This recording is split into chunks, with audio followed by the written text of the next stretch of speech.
bonne du pont du cargo et de sa soute, qui, pour le moment en tout cas, contient l'animal avec, selon toute probabilité, le petit à ses côtés.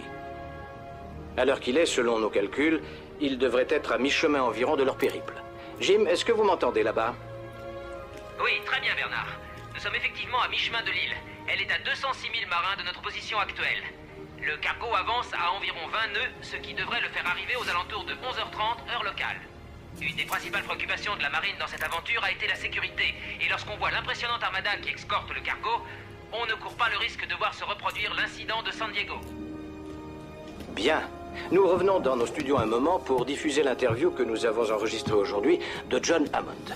C'est l'ancien patron d'InGen, la société de bioengineering. L'homme qui s'est présenté comme le fer de lance de ce mouvement, non seulement pour ramener ces animaux sur leur île, mais pour la préservation de l'île dans son état naturel. Il est absolument impératif que nous travaillions en étroite liaison avec la direction des réserves biologiques du Costa Rica pour établir une série de règles pour la préservation et l'isolement de cette île. Ces créatures ont besoin de notre absence pour survivre et non de notre aide. Et si nous pouvions juste nous effacer et faire confiance à la nature, la vie trouvera son chemin.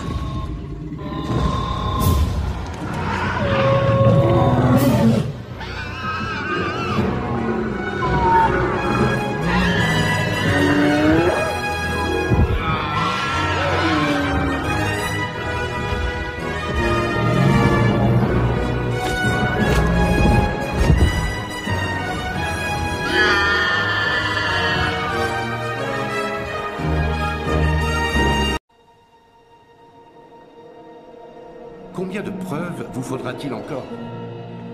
Combien de fois faudra-t-il le démontrer? Nous provoquons notre propre extinction. Trop de lignes rouges ont été franchies.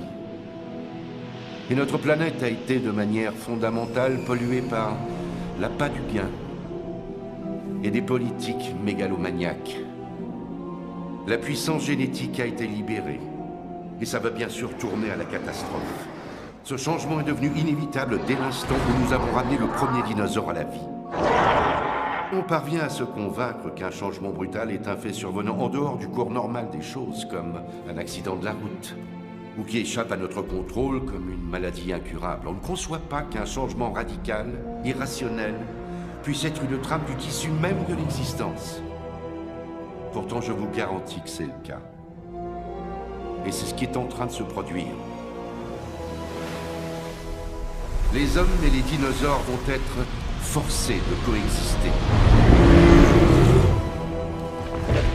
Ces créatures étaient là bien avant nous. Et si on n'y prend pas garde, elles le seront encore bien après.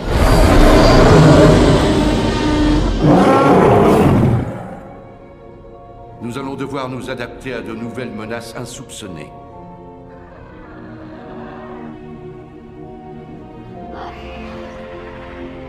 Nous avons franchi le seuil. Nous sommes à l'aube d'une nouvelle ère jurassique.